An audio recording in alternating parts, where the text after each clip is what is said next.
It's the new year, and that means New Year's resolutions. Here's what the National League West and American League West teams are going to vow to do in 2023. You are Locked On MLB Prospects, part of the Locked On Podcast Network. Your team every day.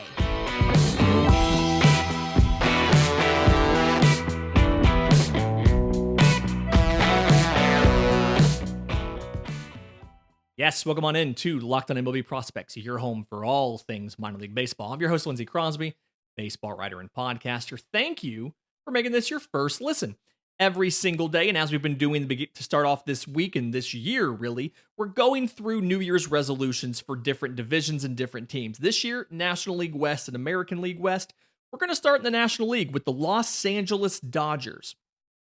111 wins to 51 losses last year, but lost the NLDS 3-1 to the San Diego Padres. And the New Year's resolution for the Dodgers has to be to somehow hold off the San Diego Padres while also integrating all of the kids. So a lot of guys have left this team. Trey Turner goes to Philadelphia. Justin Turner goes to Boston. Craig Kimbrell goes to Philadelphia. And Cody Bellinger goes to the Cubs. So lots of guys subtracted off of this team. And the Dodgers weren't super active in free agency. They brought in Shelby Miller as a relief pitcher. They brought in Noah Syndergaard on a one-year deal. They brought in Jason Hayward on a minor league contract with an invite to spring training. They brought in JD Martinez on a one-year deal to DH. And a lot of this comes back to the fallout from the Trevor Bauer suspension and how much money he's supposed to get back after he won his appeal of the suspension and what that would do to the payroll. So we can see that the Dodgers have been pretty good about understanding with the money that's added from his appeal, exactly how much they have to spend, and they're committed to staying under the luxury tax level to reset it for a year. Now, don't get me wrong, still an incredibly talented lineup. You still have Mookie Betts, Freddie Freeman, Max Muncy batting 1 through 3. But you're going to see some changes. Gavin Lux shifts over to shortstop. He was at one point in time a number one prospect in baseball at short, but he's played second and outfield in a lot of different places in the bigs.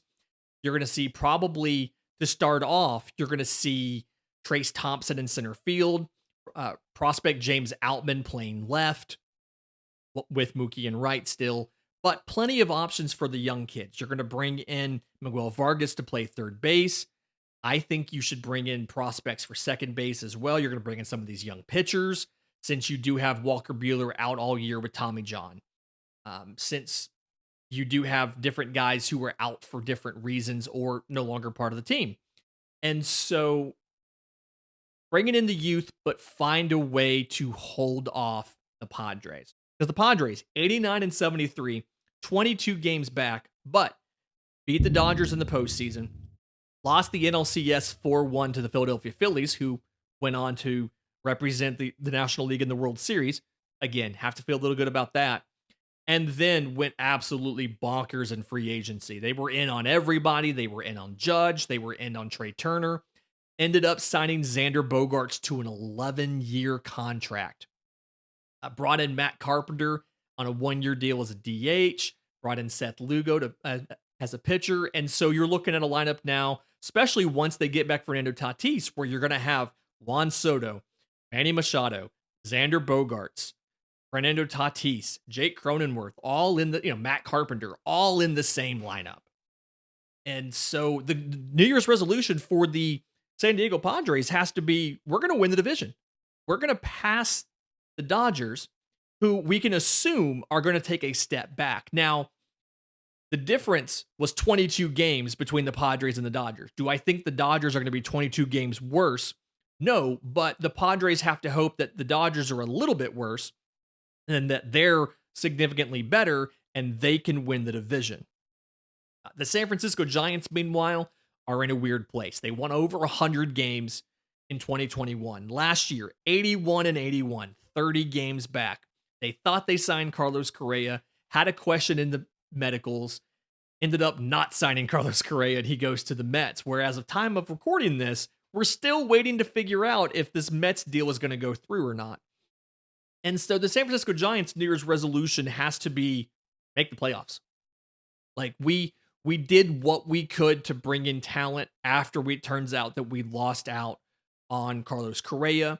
Well, I mean, whether it's bringing in Sean Manaea and Ross Stripling for our rotation, we brought in relievers. Taylor Rogers is on a 3-year deal. We signed Michael Conforto on a 2-year deal. And yes, you lost Carlos Rodon. You brought back Jock Peterson. And so the thought process now has to be, for the most part, we have a complete lineup. Now, is Brandon Crawford 35 years old playing shortstop in his final year of team control? Yes, but we have a full lineup right now, including DH with Jock Peterson. We've got an outfield of Haniger, Yastrzemski, Conforto. Like, we've got plenty of options here. A bench of Tommy LaStella and Austin Slater and Lamonte Wade. Like, we have mostly veterans, but some young guys. We need to make the playoffs this year. I feel like it's probably going to end up being a wild card versus winning the division, obviously, given what the Dodgers and Padres did. But the Giants are just 2 years removed from beating the Dodgers, having an over 100 wins, and making the playoffs.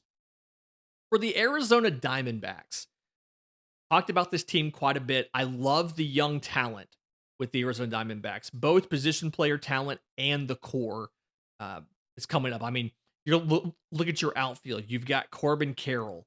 You've got Jake McCarthy. You've got a season of Lourdes Gurriel Jr. You've got Alec Thomas in the minors. So look at the infield. Christian Walker won a Gold Glove last year at first base. You've got Ketel Marte at second. Third base is Josh Rojas. Nick Ahmed at short isn't an ideal scenario, but you've got a top prospect shortstop in Jordan Lawler, who was in Double-A last year and then went to the Arizona Fall League, and you'll probably see him this year. And so what you've got to do, now that you know for the most part who all of your position players are going to be for a while, especially adding Gabriel Moreno long-term at catcher, you've got to figure out the pitching situation. Your rotation right now, Zach Gallen, Merrill Kelly, Madison Bumgarner. And then after that, a lot of question marks. You're going to start off probably with prospects Ryan Nelson and Dre Jameson in the rotation, but you've got to get these guys comfortable, and you've got to get the next wave of guys in. You got to get Tommy Henry in. You've got to get Brandon Pfaadt in. You've got to get Blake Walston in. You've got to get Slade Sassoni in. And then a little bit farther along, you've got plenty of pitching prospects, a Bryce Jarvis in Double-A. You've got plenty of pitching prospects. Landon Sims is an A-ball. You just have to start to get these guys at the big league level. So I think depending on how the season goes, by either the end of 23 or early 2024, you're looking at 3 or 4 of these prospects being in the rotation along with a Merrill Kelly and a Zach Gallen. You're looking at, yes, Nelson, yes, Jameson, but also Brandon Pfaadt, also Blake Walston. And keep in mind, the most likely outcome for any individual prospect is they aren't going to make it, but doubly so for pitching prospects. So I know I named like 5 or 6 pitching prospects. Just understand they're not all going to work out. That's just how this works. And that's the part we don't talk about a lot on this show, but understand that's how that works. For the Colorado Rockies, 68-94, 43 games back last year. Totally wild. The goal here, get Elhuris Montero and Michael Toglia and Ezekiel Tovar comfortable in the bigs. You have 1 year of CJ Cron left, and then he is gone. You have 1 year of Charlie Blackmon left, and then he is more than likely gone. And so Ezekiel Tovar came up. He was in for like 2 weeks last year. He got like 35 plate appearances. But get Tovar at short, and then Michael Toglia at first, Elhuris Montero, probably going to be the first one to get a chance, but he can play first or third. And get these guys comfortable, because this is the next wave of position player talent. Again, you're losing Cron, you're losing Blackmon. Chris Bryant's 31, and as we saw with the back issues last year, couldn't be counted on for a full season. So you want to get these guys up and comfortable so that, yes, you may have lost 94 games last year, but you can start to turn that around as you develop this pitching and start to bring in some of these young guys like a Ryan Feltner who got half a year last year. As you start to bring in some of these young pitchers, they have a position player core behind them that is comfortable. In just a minute, I want to get to the American League West, where we've got the reigning World Series champs, and talk about their New Year's resolutions. But first, today's episode is brought to you by our friends at BetOnline. BetOnline.net is your number one source for sports betting info, stats, news, and analysis. You can get all of the latest information, lines, odds, news tidbits, injury updates for every professional and amateur league out there. Pro football heading to week 18, and then we're in the postseason. College bowl season. This is the postseason. We have a national championship matchup waiting to go. Basketball, both the NBA and college are hot and heavy right now. Hockey's going on right now. It's in the graphic, but it's not in the copy, which I always found weird. Talk about hockey too. Hockey fans, there's not a ton of them, but they're incredibly passionate. They've got everything at betonline.net, the fastest and easiest way to get your betting info. So head to the website today or use your mobile device to learn more about the trends in action, because BetOnline, where the game starts. New Year's resolutions for the American League West. We're going to start off with the reigning champion Houston Astros, 106-56 last year. Obviously, won the World Series 4-2 over the Philadelphia Phillies. But the big thing here is run it back. The New Year's resolution is, in essence, run it back. They didn't make a ton of changes. Yuli Gurriel left. They replaced Yuli Gurriel with Jose Abreu. They brought back Michael Brantley. They brought back Rafael Montero. They did lose Christian Vasquez on a 3-year deal with the Twins. They did lose Justin Verlander on a 2-year, $86 million deal to the Mets.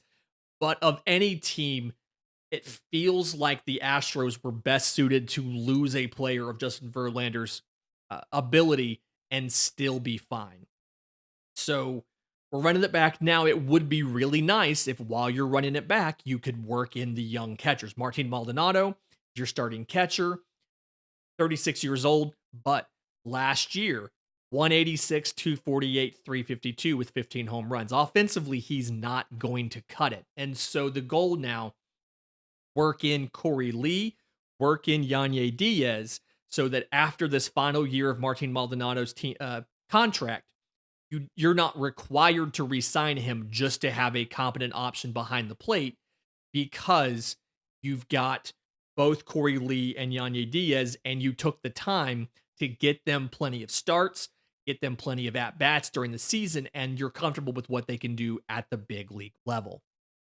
Seattle Mariners, 90-72, lost the ALDS 3-0 to Houston, but won the wild card round and had the first home game in Seattle history since 1999. Wild. So, goal here, make it back to the playoffs. You saw, did a lot of stuff.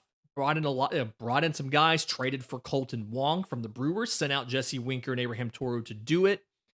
But for the most part, it was guys leaving with the assumption of, we're going to make strategic replacements where we need to. So like Adam Frazier went to Baltimore on a 1-year deal. Carlos Santana, who they traded for from Kansas City, went to the Pirates on a 1-year deal. Mitch Haniger went to the Giants on a 3-year deal. Kurt Casale, the catcher, went to Cincinnati. Starting pitcher Matthew Boyd went to Detroit. But you go out there, you bring in some replacements. Again, Colton Wong for second base. Count on some growth from some guys. If Jared Kalenich's going to break out, it's going to have to be this year, right? But knowing that you have a Julio Rodriguez in center field, you traded for Teoscar Hernandez in right field, and you traded with Arizona to get Cooper Hummel, who can both catch and play in the outfield, so he can back up Cal Raleigh, who was a revelation last year at catcher, and give you some depth in the outfield. You've still got some of the young guys, a Taylor Trammell, a Sam Haggerty. You've still got these guys. And then in the rotation, you successfully integrated youngster George Kirby. And then to go along with that, you have other prominent prospects like a Taylor Dollard or an Emerson Hancock that you can bring up and have them pitch meaningful innings this year. So the goal is to for the most part, you've replaced the guys you've lost. The goal is to improve enough to still make the playoffs. Probably not going to catch the Astros, but can definitely contend for a wild card and go back to the playoffs. Los Angeles Angels, New Year's resolution here, do whatever is required to keep Shohei Ohtani. It feels like that's going to be make the playoffs. Like, you're going to have to do that. Shohei is not known for being outspoken or negative and things like that, but he did make some comments to Japanese media that losing's not fun. And so, of the major free agents that this team had, the only one you really lost was Michael Lorenzen, who signed a 1-year deal with Detroit. But you brought in plenty of guys. You traded for Hunter Renfroe to play right field. You brought in Brandon Drury from the Padres as a free agent who can play a lot of different places across the diamond. You traded for Gio Urshela back in November. You signed Tyler Anderson away from the Dodgers, and I believe he had a qualifying offer, so you had to give up a draft pick to do it. Doing absolutely everything you can do to put up a competitive team around Shohei Ohtani. He's going to be your everyday DH. You want to get Mike Trout back to the playoffs. He went once in his first year and never again. I feel like a lot of it's going to count on some health. You need Anthony Rendon to come back and be healthy. You need Jared Walsh to come back from thoracic outlet surgery and be healthy. And then you've got to figure out, you traded for Renfroe, so you have an outfield of Ward, Renfroe, and Trout, which is good because you were tired of having to try to figure out, piece together the outfield. You traded for Mickey Moniak in August from Philadelphia, trying to make it work. Logan O'Hoppe went and got him from the Phillies, made him your starting catcher, expecting big things from him. But you got to do whatever it takes to keep Shohei Ohtani in Los Angeles. The Texas Rangers spent a ton of money for the second consecutive year in free agency. Last year, they went and dropped $500 million combined on Marcus Semien and Corey Seager to play second base and shortstop. This year, you see them go out and you spent the money on Jacob deGrom and Nathan Eovaldi and Andrew Heaney in the rotation. And gave a qualifying offer to Martin Perez, and he came back and took that deal. And so your rotation, every single person in your rotation was added some point in time after November 2021. You have completely remade this rotation. Jacob deGrom, and obviously free agent. Martin Perez, you originally signed him in March 2022 from Boston. John Gray, you signed him in November 2021, and then Eovaldi and Heaney were both December 2022. You're going to promote a prospect, Josh Young, to be your starting third baseman. He would have opened the year as your starting third baseman were it not for a fluke injury. Wasn't able to come up to the very end of the year. You still have questions in the outfield. Adolis Garcia in right or in center. Leody Taveras in right or in center. As of right now, it kind of feels like you're looking at either a Butch Thompson or a miscast Josh Smith as your outfielder, but there's a lot of position player talent that is now trapped in the high minors behind that foursome in the infield of Young, Semien, Seager, and Nathaniel Lowe. So lots of trade options you can make, but after spending all this money, you gotta go to the playoffs. It's probably going to be a wild card. You finished 68-94, 38 games back. A lot of that felt like it was the pitching. That's why you see such an investment in bringing in an Eovaldi, a Heaney, obviously the big investment in Jacob deGrom. Goal here is to make the playoffs. And then the last team in the American League West, and pretty much in baseball, is the Oakland Athletics. 60-102 last year, 46 games back. And it's kind of weird.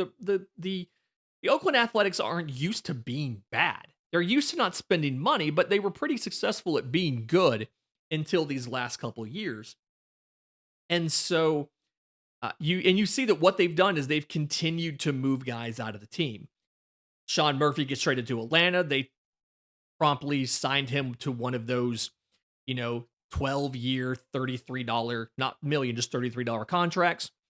But moving him out got you Esteury Ruiz, who was going to take over Christian Pache's role as the center fielder with a questionable bat. You brought in Manny Pena to be your backup catcher to Shea Langoliers, who you got in the last Braves trade, the one with Matt Olson. But the goal here is to just let as many of the kids play as possible. That is the New Year's resolution, is let the kids play. Shea Langoliers will get an entire season.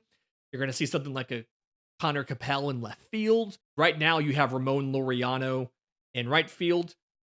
You'll probably keep him until he's out of contractual control, but Asturi Ruiz should be your starting center fielder.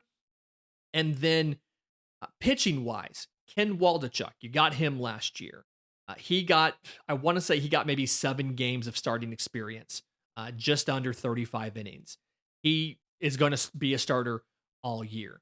You've got a lot of higher level prospects that are working their way in. Tyler Soderstrom, catcher, can play first base as well. He's a non-roster invitee to spring training this upcoming year. I fully expect Seth Brown could be on the move. 31-year-old Seth Brown. He's got a year before team control, hit 25 home runs last year. Might be a guy they move and give that job to Tyler Soderstrom. Zach Geloff is a fantastic option. Second rounder in 2021. I expect sooner rather than later he'll be the third baseman. He's a non-roster invitee, but he went to the Arizona Fall League to get a little extra seasoning there. When you look at the outfield, you have a ton of options like a Lawrence Butler guy, another guy, went to the Arizona Fall League, can play first base or outfield, got a little bit of service time, didn't get any games, but was called up a little bit. Didn't get to play, but was called up. And then pitching, tons of young pitching. Kyle Muller, Luis Medina, Freddie Tarnok, lots of guys, JP Sears, lots of guys that need to get up, need to get into games, and need to be comfortable because behind them, you have another wave of pitching prospects. Dalton Jeffries, although he's injured, JT Ginn, Ryan Cusick, Joey Estes. Behind them, another wave of pitching prospects. Gunnar Hoglund, Royber Salinas.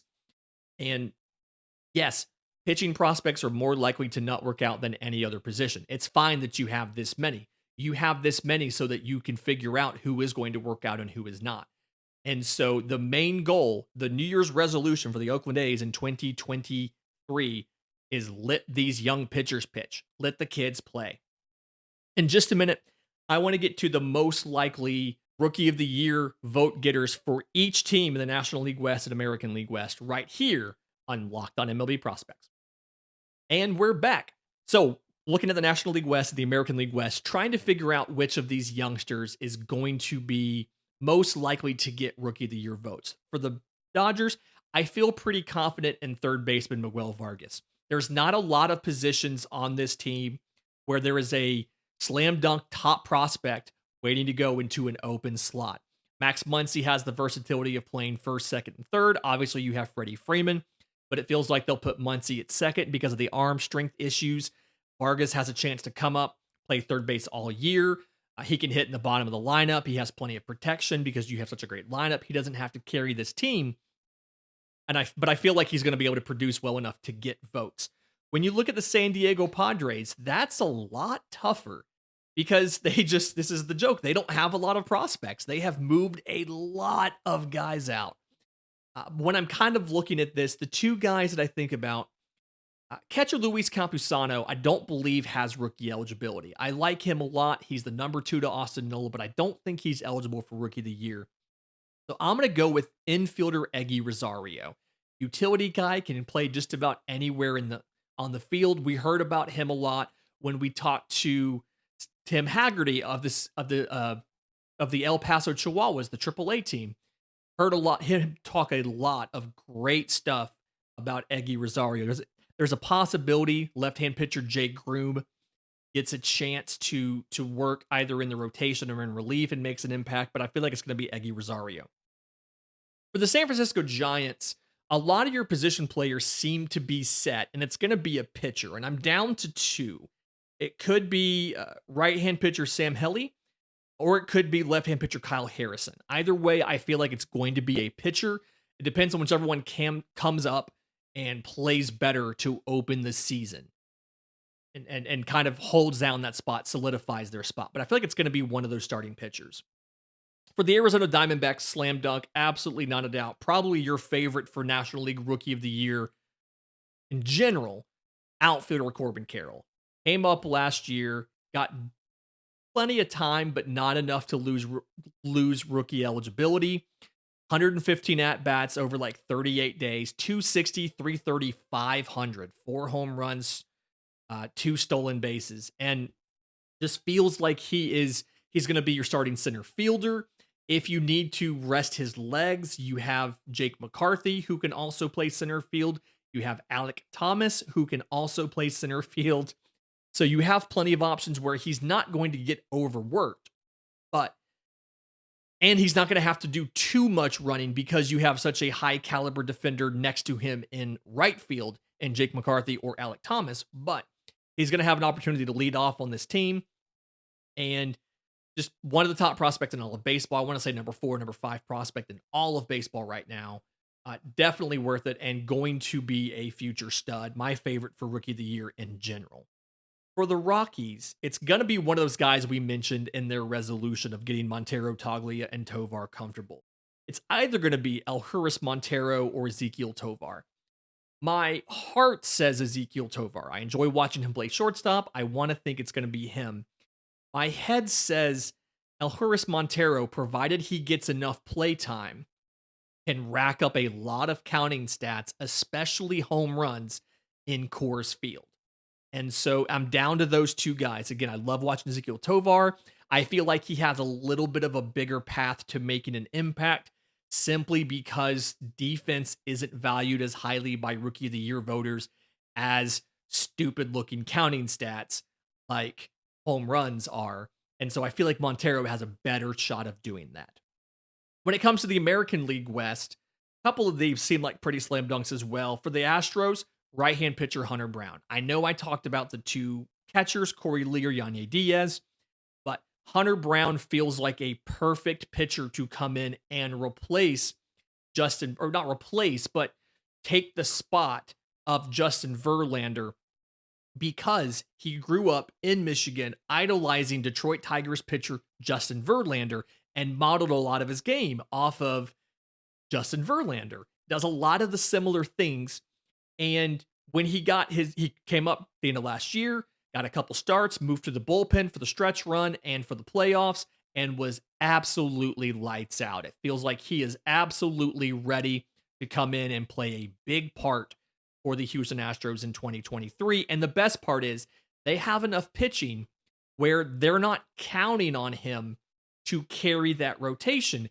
So there should be less pressure on him. They've still got Framber Valdez and Christian Javier and Lance McCullers and Luis Garcia and Jose Urquidy. They still have all 5 of those guys. And so Hunter Brown can come in. You can start off with a 6-man rotation if you want. You can wait for somebody to get hurt and then call him up. But either way, Hunter Brown feels like for a number 5 starter, there's a lot worse options you can do than Hunter Brown as a number 5. So feel really good about that. And then as Lance McCullers, once that contract comes up, feels like Hunter Brown is going to slot right into that spot. For the Seattle Mariners, it's going to be a pitcher. I mentioned them in their segment when we talked about it, but it's going to be Taylor Dollard. It's going to be Emerson Hancock. One of those two. Dollard looked good in the AFL, got some end of the year awards from minor league baseball as far as being good in the minors, I think specifically at Arkansas.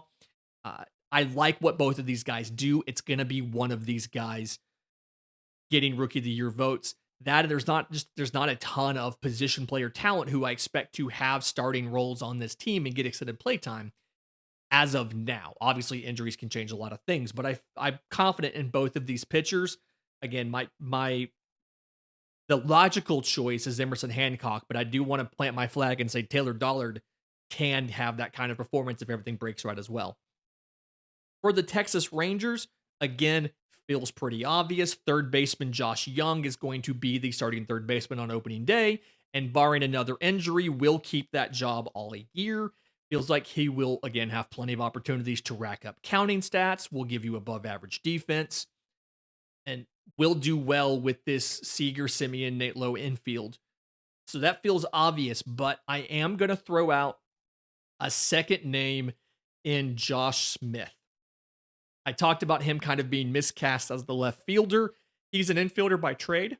Was part of the 2021 July trade with the Yankees that I believe where they sent Joey Gallo, but can play just about anywhere. And so he's that utility type, kind of like Brad Miller, who's on this same roster, where he can play just about any position. Now, his counting stats weren't great last year. I want to say it was like 197, 307, 249. But Josh Smith can play anywhere on the lineup, and if he can find a spark on offense, I feel like you absolutely could see him do well and potentially get some votes. But Money's on Josh Young. And then for the Oakland A's, it's going to be one of the youngsters. Probably going to be Zach Galliff or Stewie Ruiz. Either way, it's going to be one of those young guys, maybe a Ken Waldichuk if he has a good season, throwing to Shea Langoliers all year. But either way, I expect it to be one of those young position players simply because they're going to let the kids play. Thank you for making Locked On MLB Prospects your first listen today. We are excited to be back tomorrow with new, fresh episodes. But in the meantime, make Locked On Sports Today your second listen. Peter Bukowski brings you the biggest stories from around the sports world in 20 minutes. Get the analysis and opinions before anybody else with our local and national experts and insiders. The Locked On Sports Today podcast is available on YouTube and wherever you get your podcasts. Reminder, if you have questions for the show, I'm on Twitter at Crosby Baseball. Show's on Twitter at Locked On Farm. You can email us, lockedonmlbprospects@gmail.com, or drop your questions in the new Locked On MLB Prospects Discord. The link is in the show notes, is in the episode description. Until tomorrow's show, this has been Locked On MLB Prospects.